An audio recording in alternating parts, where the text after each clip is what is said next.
Рэканструкцыя гэтага будынка, які сваёй занядбанасцю даўно не ўпісваўся ў агульны выгляд горада, жыхары Ляхавічаў чакалі даўно. Яна стала магчымай дзякуючы фінансавай падтрымцы брэсцкага аблвыканкама, які выдаткаваў на гэтыя мэты каля 1,5 мільёнаў рублёў. Яшчэ 280 тысяч мясцовыя сродкі. Вот это здание, которое сегодня, здание, которым мы сегодня открываем центр, оно было долгостроем. Оно было долгостроем по причине неиспользованности своей. Это общежитие аграрного колледжа, более 24 лет оно пустовало в центре города. И вот сегодня мы приняли правильное, я считаю, решение, выделили средства районного бюджета на изготовление проектно-сметной документации. На першым паверсе абноўленага будынка адчыніла дзверы ляхавіцкім пенсіянерам аддзялення дзённага знаходжання тэрытарыяльнага центра сацыяльнага абслугоўвання насельніцтва. Мы очень рады, что в нашем Ляховицком районе открылось отделение дневного пребывания для граждан пожилого возраста.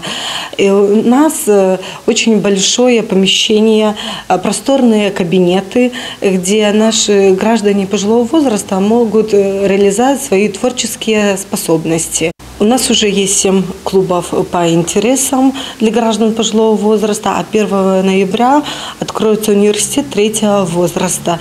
Сацыяльная цырульня, салон милосердности, дзе можна атрымаць гуманітарную дапамогу і сродкі рэабілітацыі, шмат кабінетаў для творчых заняткаў і прасторная актавая зала.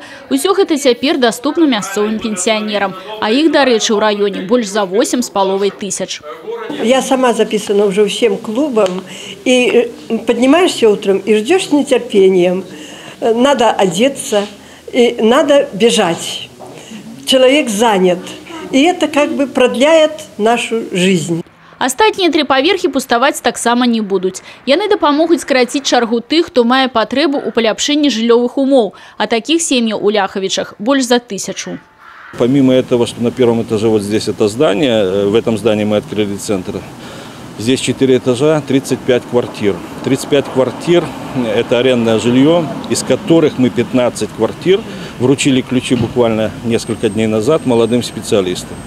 И врачам, и учителям, и силовикам. Это тоже, я считаю, очень серьезный шаг для того, чтобы закрепить молодые кадры в районе. Выпускніца Брэсцкага універсітэта імя Пушкіна Паліна Белавус якраз з тых 15 шчасліўчыкаў. Прыехала ў Ляхавічы па размеркаванні працаваць настаўніцай. Кажа, и не думала, что так пошчастить с жильем. Получение квартиры, оно помогает решать насущные вопросы.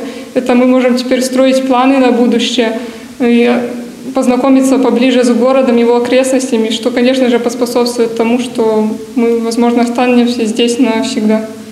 Зусім хутка новоселье адзначаць і новыя жыхары астатніх 34 кватэр. І некалі занядбаны будынак сапраўды зажыве новым жыццём.